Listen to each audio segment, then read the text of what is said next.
Oi, hoje eu vou ler para vocês um texto que é uma reflexão, ou melhor dizendo, uma confissão sobre as minhas razões secretas com a literatura. E o texto eu denominei assim, As Minhas Razões Secretas. Em Cartas a um Jovem Romancista, Mário Vargas Llosa define a criação como um ofício paradoxal.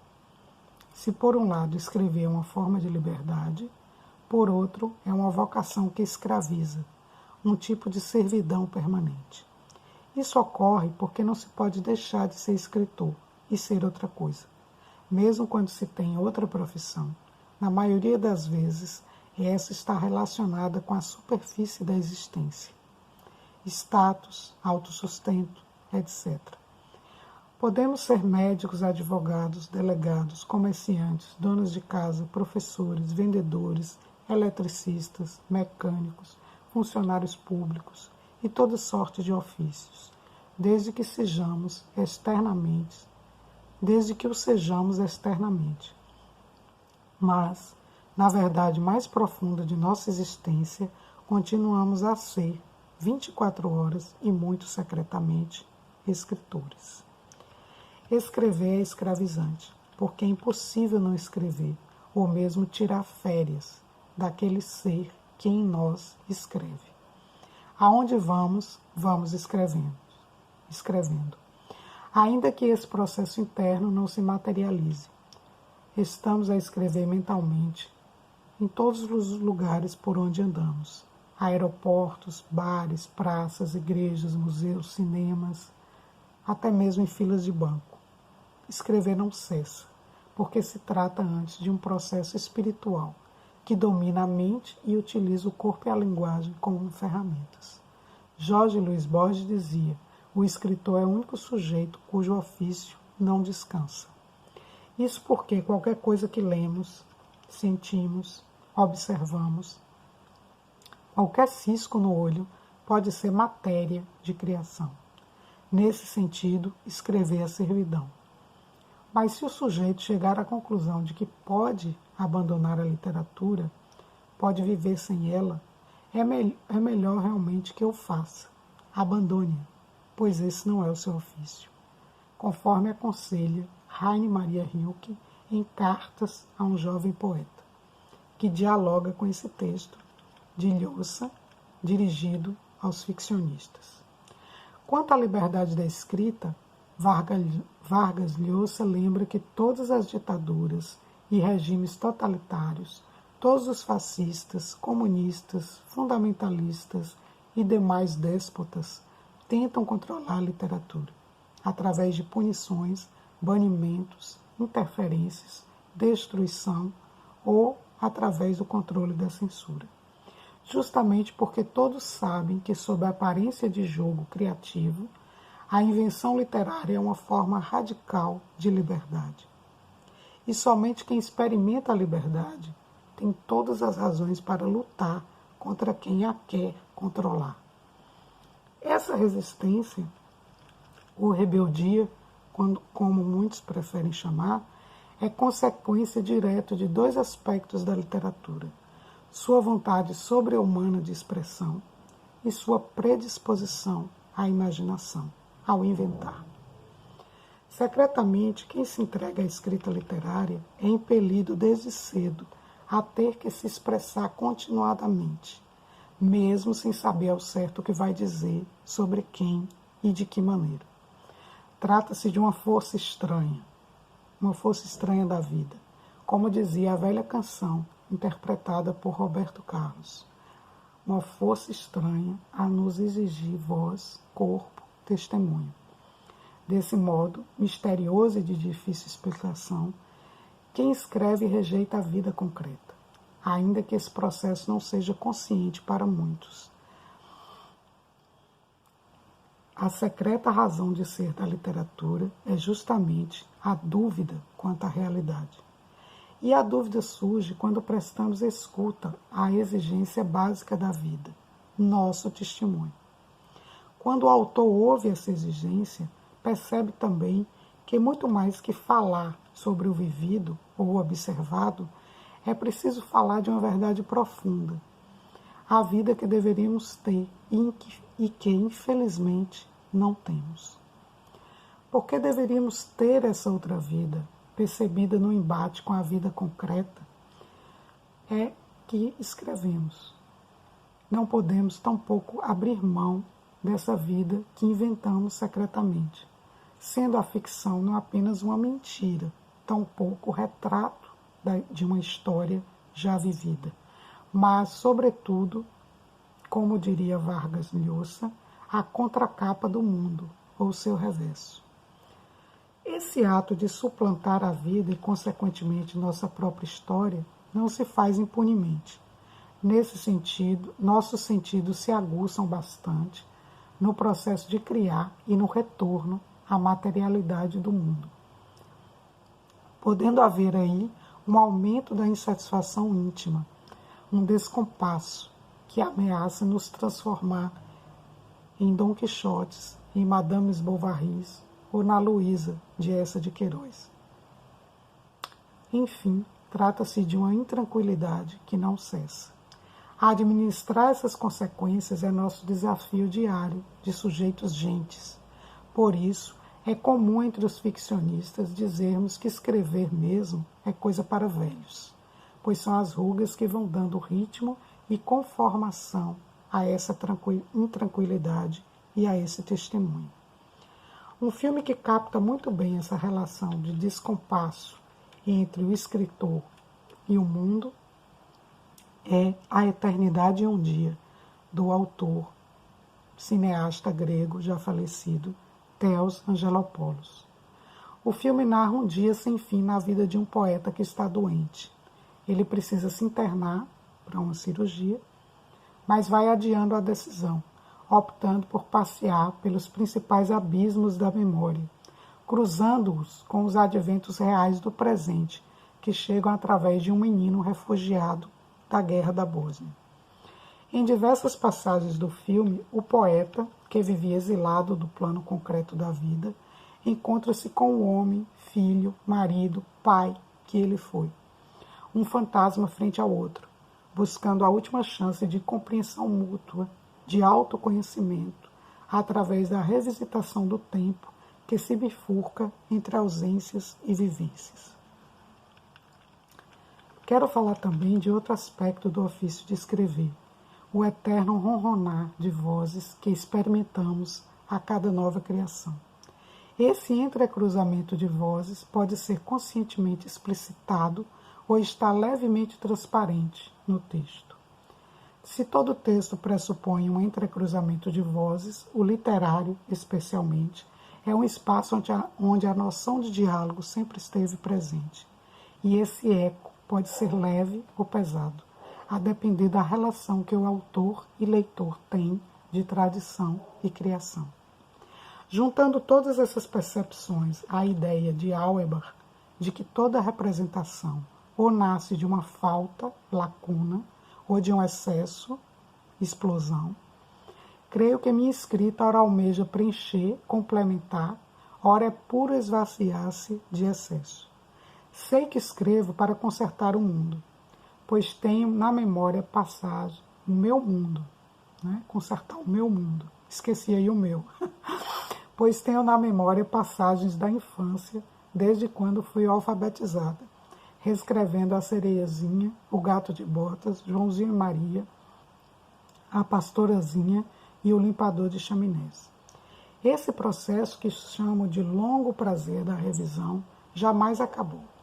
Até hoje eu me vejo consertando os meus textos, num eterno cismar pelo meu próprio labirinto. Mas também sei que escrevo para preencher o mundo, intervir, acrescentar nas lacunas que encontrei em André Gide, em Jean Genet, em Hubert Fitch, Jean Cocteau, Thomas Mann, Caio Fernando Abreu, Violette Ledy, entre tantos outros. Há um tempo inacabado que sempre retorna, fruto de quando, entre os meus 20 e 30 anos, ganhei os mundos desses escritores. E nessa parceria, desenvolvi uma verdadeira obsessão em complementar, pelo menos na minha cabeça, ou suplementar esses textos que fizeram um eco muito forte na minha formação. Grande parte dos meus contos desse período quer suplementar os pares amorosos desses autores lidos, ir além do ponto em que eles pararam. Creio ainda que escrevo para descarregar arquivos da memória, do que vivo, do que leio, do que imagino, do que me contam. Eu escrevo diários há muito tempo, e muitas vezes esses diários servem para alimentar meus contos, romances, crônicas, num processo hora de enxerto, hora de mote. Quando escrevi Urbanos, o meu primeiro livro, publicado em 1997, é o meu primeiro livro de contos, fui impelida por uma vontade de descarregar imagens, fragmentos de falas, jeitos, trajes, olhares, cores que eu capturava em Salvador. O livro assume a fragmentação que eu experimentara no trajeto do ônibus para ir para o trabalho. Eu estava vindo para Salvador e o meu trabalho ficava muito distante da minha residência. Então, no trajeto, eu ia capturando essas imagens e tentava depois transformá-las em contos. São contos curtos, onde predomina a nomeação, a ação, a síntese, a exposição. A ideia era que funcionasse como flashes, ou uma voz que paira sobre o personagem, capta algo dele, expõe e se cala, se fecha bruscamente. Os contos têm nomes de cores, indo do incolor ao fosco, passando por verde-limão, amarelo de casca de fruta, rosa, vermelhinho, etc. É possível ouvir meu ronronar intertextual com bandas de rock também, como Legião Urbana, Smiths, U2, e escritores como Clarice Lispector, Cecília Meirelles, Fernando Pessoa, entre outros. Esse livro ganhou o prêmio Braskem, que na época chamava Copene, para autores iniciantes, e ele também foi tema de uma dissertação na Universidade Estadual da Bahia, UNEB, que abordou a moda nesse livro, o que me causou uma grande surpresa.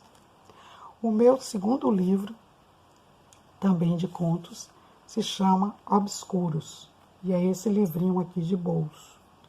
Em Obscuros eu tentei justamente o oposto de Urbanos. São 4 longos contos, e em vez de síntese eu assumi uma verborragia. Em vez da nomeação direta, tentei os monólogos.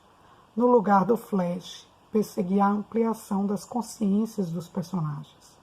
O tema principal é a morte, e vai da dor de perder alguém muito importante à necessidade de pensarmos em nossa própria morte. A atmosfera é densa e os meus diálogos, ou intertextos, são sobretudo com Gide e Violette Ledy.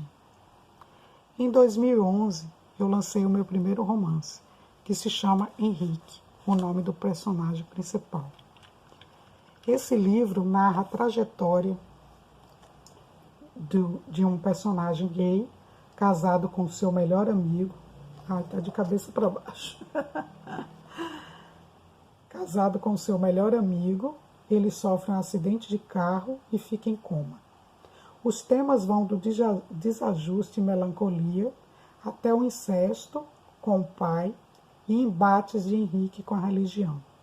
Eu busquei uma construção que alternou parágrafos muito curtos, às vezes só com uma frase, e outros mais longos, recheados de metáforas, assumindo assim um fluxo de consciência para dar conta dessa subjetividade em frangalhos de Henrique, um sujeito que está morrendo, mas não quer morrer, e se apega a qualquer caco da memória, enganando a si mesmo que através dos cheiros, dos toques, dos sons, dos gostos experimentados em vida, rememorados, conseguirá permanecer.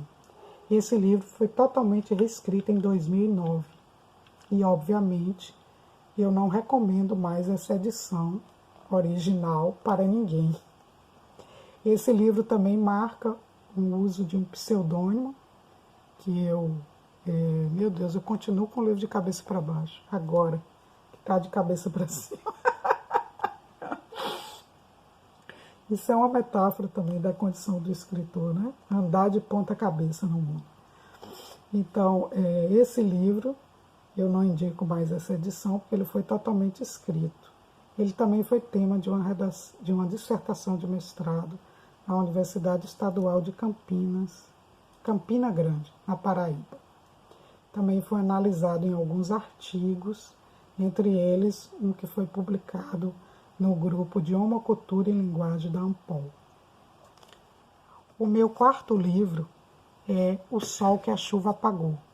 Ele é uma novela que foi publicado pela P55 nessa edição chamada Cartas Baianas. São histórias que não ultrapassam, livros, né? Que não ultrapassam 50 páginas. A minha história está centrada na figura de um músico, baixista, talentoso, que vivia em Londres, se chama Tiago, mas retorna ao Brasil depois que ele perde o seu grande amor num acidente. O título foi inspirado na música Giz, da Legião Urbana, para servir de metáfora a esse personagem, Tiago, que é apagado com a chuva, mas renasce com um novo sol. É uma ideia de explorar essa capacidade humana de se reinventar, de se rabiscar. Eu rabisco o sol que a chuva apagou. Nesse livro eu tento aí fazer uma escrita imitando anotações de um diário de bordo, porque a história é contada a partir do protagonista, que é um músico, está sempre viajando com a sua banda de rock que se chama Vapor Barato. Ele é cheio de referências e diálogos diretos com textos e passagens da vida de Renato Russo, Leonard Cohen, Hilda Hilst, entre outros. Em 2010 eu publiquei o meu segundo romance, que ganhou o prêmio, o edital Petrobras. Já estou eu novamente de cabeça para baixo. Assim. Ganhou o edital Programa Petrobras Cultural. Esse livro trabalha com a história trágico-irônica de uma publicitária bem-sucedida, se chama Luísa, que sofre um estupro e decide punir pessoalmente seus algozes. É uma narrativa que mistura trailer com, novamente, a técnica de fluxo de consciência, misturando elementos do drama, da sátira e do gênero lírico. Os parágrafos são curtos e tentam imitar o dinamismo da mente, com mudanças bruscas de pensamento, interferências externas, retomadas e desvios de sentidos. Permitir-se a uma renovação de corpo e alma, como a primavera, que ao deixar-se cortar, volta inteira a cada estação. Esse é um verso de Cecília Meirelles, que inspirou o título do livro. É o grande desafio desse romance, em que eu também dialogo com Kieslowski, um dos meus cineastas preferidos,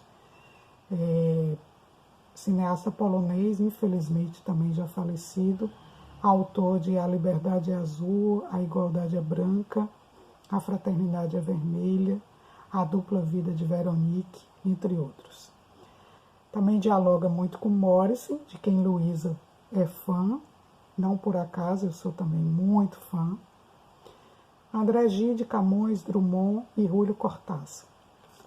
Em 2013, eu publiquei Chuva Secreta, que é um livro de contos meu, traz 9 contos ligados pelo signo da chuva, como diz aí no título, né? A água, símbolo da liberdade humana, varre os tantos mundos secretos dessas personagens, cujas urgências implicam quase sempre transformação em sua condição de sujeitos. Numa janela você pode admirar o tom erótico de um sujeito que não se sente nem menino nem menina, mas é pisceno, ou se divertir com o conflito de ares apocalípticos que se desenrola num pelotão de varredores de rua e outros indivíduos que perambulam pelo Campo Grande, em Salvador. Janela avante e você poderá experimentar uma enorme compaixão pelo sujeito que se autodenomina o ser mais feio do planeta. A feiura é uma desgraça sem conserto. Ele avisa logo na primeira linha do conto. Esse conto se chama Não se esqueça de pisar firme no coração do mundo. E com essa visão dramática, esse texto foi publicado nessa antologia alemã que foi lançada em 2013 na Feira de Frankfurt. Um evento que me levou a conhecer o país de Thomas Mann, quando o Brasil também foi homenageado pela Feira de Frankfurt, Feira Tradicional de Literatura. Esse livro, Chuva Secreta, traz esse conto, Não se esqueça de pisar firme no coração do mundo, que foi vertido para o alemão, e também traz o conto Felicidade Não Se Conta, que foi vencedor do 20º concurso de contos Luiz Vilela, que acontecia na cidade de Ituiutaba, em Minas Gerais. Por ocasião do recebimento do conto, eu fui lá na cidade de Luiz Vilela receber meu prêmio em espécie. O meu último livro publicado se chama Não se vai sozinho ao paraíso. Ele faz parte de uma trilogia que eu chamei de trilogia místico-erótica, que gira em torno da busca do livro real. O livro real seria um livro que contém todas as verdades acerca da existência humana. É guardado a 7 chaves por guardiões invisíveis e você tem que merecer ser escolhido o leitor dele. Não se vai sozinho ao paraíso tem como protagonista Micael Rodrigues, um dos buscadores do livro real. Como eu, Micael também é formado em letras e apaixonado por literatura. Leitor voraz, ele persegue durante anos os caminhos que eu levaria a ser um dia escolhido pelos guardiões do livro real.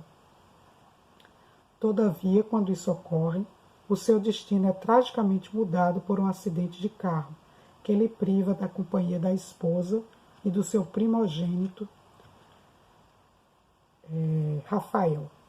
Portador de uma subjetividade complexa e mutante, Micael é a metáfora da nossa própria condição de sujeitos limítrofes e contemporâneos, sempre a perambular nos espaços entre o sagrado e o profano, a prudência e a luxúria, a disciplina e o excesso, a esperança e a melancolia. Não porque acreditamos nos opostos, mas sobretudo porque somos metamórficos. Eu optei por misturar nesse romance 2 vozes narrativas, a de Micael, em primeira pessoa, ora a de um narrador onisciente, bem como alternar uma linguagem direta, irônica, com outra por vezes poética, por vezes até ensaística. O romance enfoca os temas do amor, da perda, da violência, ciúme, inveja, amizade, lealdade, solidão, busca de sentido na vida, suicídio e exotismo. Esse personagem funciona como uma oposição, uma espécie de anjo bom ou sombra, de um protagonista do meu próximo livro, que se chama O Mal Não Tem Asas.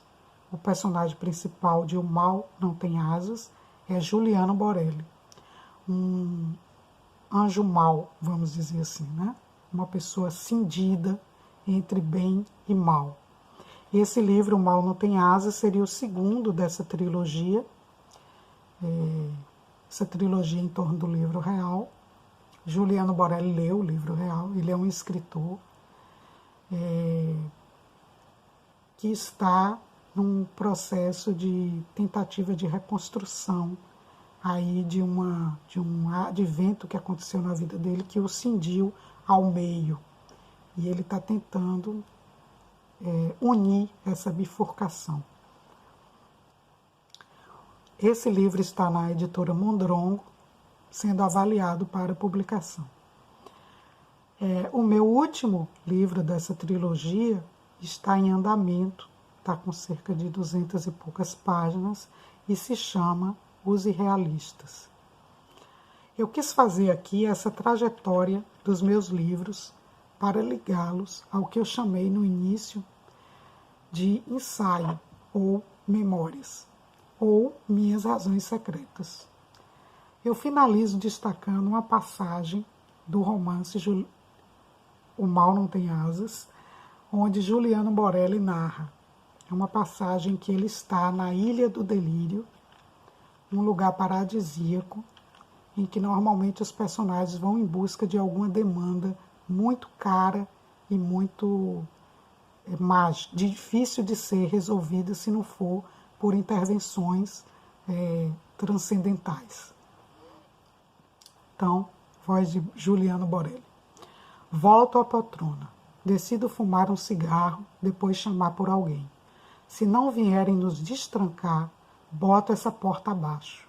Antes, preciso saber se minha arma está na minha cintura ou se alguém a roubou enquanto eu dormia.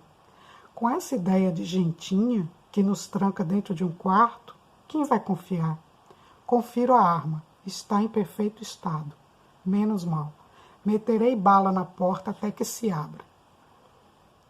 Acendo um cigarro, abro a janela para o ar circular. Mas que susto! Dá para um despenhadeiro. A outra janela, também fechada.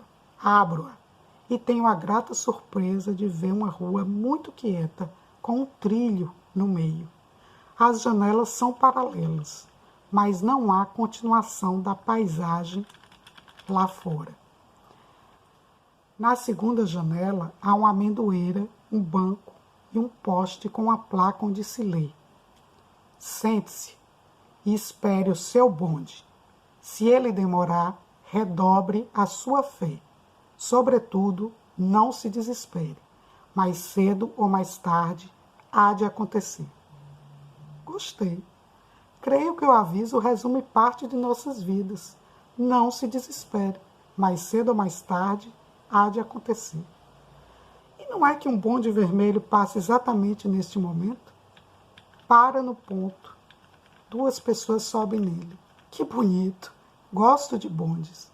Não sei bem porquê, mas gosto muito. Pena que os vermelhos vão para o Vale dos Suicidas. Eu não pego esse bonde. Vou olhando devagar a rua. A amendoeira, o banco, uma sorveteria. Passa outro bonde. Dessa vez verde escuro. Muito rápido. Não para no ponto. Sei que levará ao Parque das Trocas e Doações. Mas levará somente quem as merecer. Esse bonde nunca passou para mim. Fim da citação de Juliano Borelli em O Mal Não Tem Asas. E com isso eu quero terminar esse meu vídeo, que acabou ficando muito longo, porque eu fiz esse percurso da minha trajetória. Muito grata por vocês visitarem meu canal, muito grata por perderem seu tempo me dando atenção, muito grata também por lerem, quem lê algum dos meus textos ou quem vier a ler. Não posso dar muito beijo, que eu acabei de botar um aparelho de dente, está doendo toda a minha face e me possibilita até de sorrir. Mas, como diria Juliano Borelli, não se desespere. Há de acontecer. Obrigada.